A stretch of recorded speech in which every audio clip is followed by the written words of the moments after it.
As anyone who's been watching the live streams recently could tell you, I've fallen into a little bit of an old habit.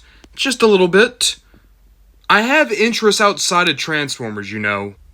Listen, Transformers are not going away. Never ever. But I do have interests outside of Transformers, and sometimes I would just like to diversify the types of videos I'm putting out. So, for a little bit, I'd like to look at some of these new Godzilla toys I've been getting, just because I'm a bit of a kaiju kick right now. And we're going to start with this guy, the Bandai Namco Vinyl Godzilla, which is a US version of the movie, or rather the monster movie line Godzilla. Basically, in Japan, Bandai puts out a series of pretty cheap vinyl toys, but they've captured basically every single monster from the Godzilla movies. They're even about to do Kaiser Ghidorah from Final Wars before too much longer. And this is kind of their standard release of the 50s Godzilla, the original Godzilla. It's not a NECA, it's not a Monster Arts. This is more what you would give to a kid, or maybe if you're just someone who's casual but would like a Godzilla toy for a desk, or if you're like me and you would just like a nice Godzilla without breaking the bank. So for me, this is the Godzilla I want to try out first, because I've always liked this original design.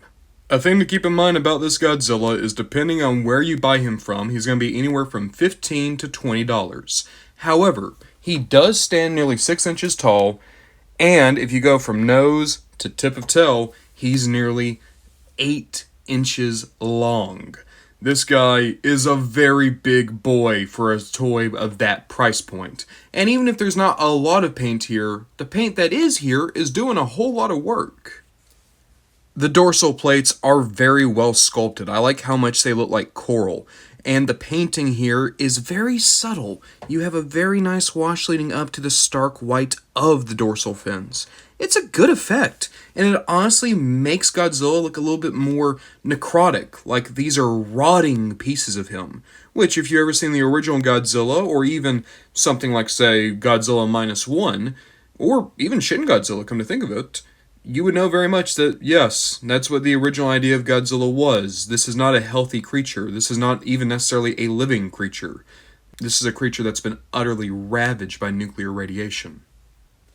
Speaking of radiation, a key point of Godzilla's design is that he's modeled after individuals who were suffering from intense radiation poisoning and scarring in the aftermath of the atomic bombs being dropped at the end of World War II.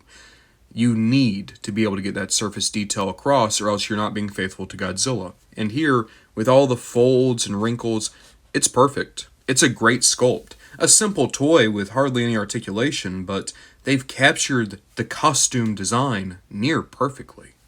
Finally, there's the head. And yes, original Godzilla is a rather goofy look, but believe it or not, this is accurate. Even the fact that his eyes are a bit, shall we say, wall-eyed, that's in keeping with the costume. The point of these vinyls, from Bandai's point of view, is that this is a way to get them as they looked on screen, which is to say they even put in the seam for where the mask is going on.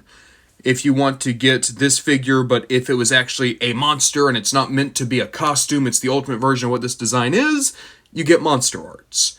If you're like me and you want an economic option that gets me screen accuracy, you go for Bandai, you go for the vinyl, and you're willing to accept the goofy features that are still pretty accurate.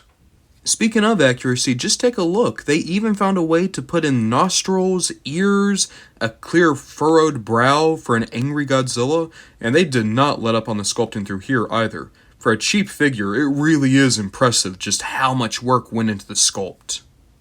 So I keep praising the appearance of this Godzilla, and you might ask yourself, so where is the catch? Why is this guy so cheap if there's such good sculpting? I mean, for one, there's not a lot of paint, so that's saving money. But two, if you were to push him, yeah, it's vinyl. It's not exactly like bath toy feeling, but it's only a few steps above that. This is not proper ABS plastic. And past that, he has very simple articulation. He has swivels in his shoulders and swivels at his hips. You can't really get him into all that many poses. You can kind of get him in one good stepping pose, maybe? No, not even really a stepping pose. But really, it's more just you have the arms. Maybe you can get him like a sitcom dad going like, oh, I guess that's it. But really, you're getting this just to have a desk toy of Godzilla. You're not getting him to pose. You're not getting him to play. You're getting him to look there and look nice. For my Transformers fans out there who might be curious about scaling, he is a bit taller than most deluxes, and he would probably be about eye level with a smaller Voyager, or maybe even an average-sized Voyager, but he's also far longer, far wider, so there's a good size and heft here. Listen, I know that this is not to scale at all, but I honestly kind of love how he looks alongside Blockies. For me, toys don't need to be exact scaling. A big character just needs to be bigger than everyone else. It doesn't matter how much bigger. And I think this kind of works. If you just want to put this guy alongside some smaller Transformers, he'd be cute, it'd be fun. Listen, I am no Godzilla expert. I've never claimed to be either. In my entire life, I've seen maybe 10 Godzilla movies, and that's not even scraping the tip of the iceberg of this guy. But I like what I've seen, and I know at least a handful of the characters, and I like the handful I've seen. I like Godzilla, I like Mothra, I like King Ghidorah, I like Mechagodzilla and Space Godzilla.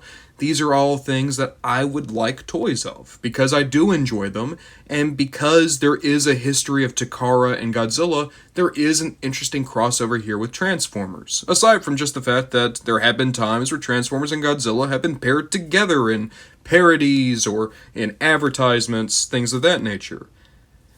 For me, I want a nice Godzilla, but I don't want to spend $200 on Monster Arts, and I don't want a NECA figure. I would like something that looks accurate, but is still affordable and still available. And that's what this guy is. You could go into a nerd shop today and there's a good chance you'll be able to get this guy, Mechagodzilla, and Godzilla minus one Godzilla, and they're all going to be pretty solid. This was the only one my store had, but I'm happy I picked him up as my first entry into Godzilla toys. He's not necessarily for the adult collector, but he looks good to the collector eye. And more importantly, he's available. At the end of the day, sometimes what's more important than posability or accuracy is, can I get the thing? And right now, this is the Godzilla I could get, and it's the Godzilla I'm happy with.